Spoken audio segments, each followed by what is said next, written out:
앞서 보신 부동산 시장 말고도 투자 자산 시장으로 주식 시장을 주목하는 눈도 최근 굉장히 많습니다. 올해 들어 국내외 증시로 유입된 개인 투자자 자금이 100조 원에 달하는 것으로 나타났습니다. 그러나 주식시장의 거품이 꺼지면 큰 피해를 볼 수 있어 우려의 목소리도 커지고 있습니다. 관련해서 조슬기 기자와 이야기 나눠보겠습니다. 조 기자, 이 이른바 개미 투자 100조 원 시대가 열렸다고 해요. 네, 그렇습니다. 주식 투자금 규모만 놓고 보면 이 개미라는 별명이 그야말로 무색할 정도입니다. 한국거래소 등에 집계한 자료에 따르면 개인 투자자는 올해 들어 지난 17일까지 코스피와 코스닥 시장에서 국내 주식을 56조 원 가까이 사들였습니다. 주식을 사기 위한 대기성 자금, 투자자 예탁금도 급증했는데요. 주식을 사려고 증권사에 맡겨놨거나 주식을 판 뒤 찾지 않은 돈의 규모가 29조 원이 넘습니다. 해외 주식 투자액도 16조 원에 달해 지난해보다 5배 이상 늘어난 것으로 파악됐습니다. 네, 그래서 동학개미 운동 이런 별명까지 생겼는데 최근 들어서 주식 투자가 급증한 배경을 어떻게 봐야 될까요? 무엇보다 저금리가 가장 큰 이유로 꼽힐 것 같습니다. 안전한 은행에 돈을 계속 넣어두느니 위험하더라도 주식 투자에 과감하게 나서고 있다는 뜻인데요.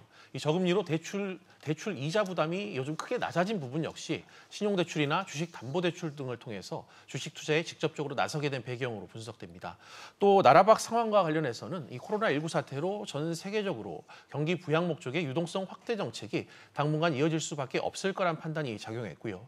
나라한 상황을 지켜봤을 경우 최근 증시와 관련해 공매도 금지 조치가 최근 6개월 더 연장됐다는 부분도 주식 투자 직접 유입에 한몫했다는 평가입니다.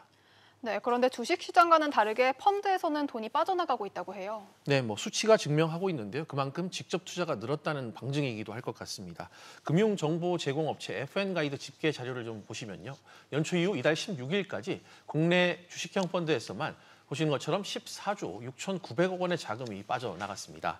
개인들이 이 펀드를 환매해 이 돈으로 직접 투자에 나섰다 이런 뜻인데요. 특히 올 들어 코로나19로 국내 주식시장의 변동성이 커지면서 직접 투자에 이런 움직임이 강해진 부분도 자금 이탈을 부추긴 것으로 보입니다. 네, 그러면 이렇게 개인 투자자들이 증시에 특히 직접 투자에 몰리는 부분을 놓고 사실 너무 급하게 몰린다 이런 식의 분석도 최근에 나오고 있는데 어떤 지점이 우려가 되는 부분입니까?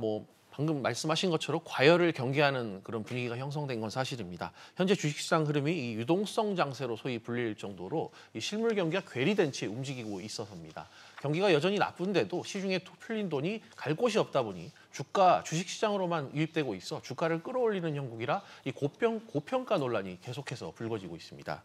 또 이 증시로 유입된 이 투자 자금의 상당 부분이 빚을 내서 끌어모은 돈이란 점에서 큰 폭의 증시 조정 국면이 왔을 때 개인 투자자들의 피해가 불가피할 것이라는 우려도 나오고 있습니다.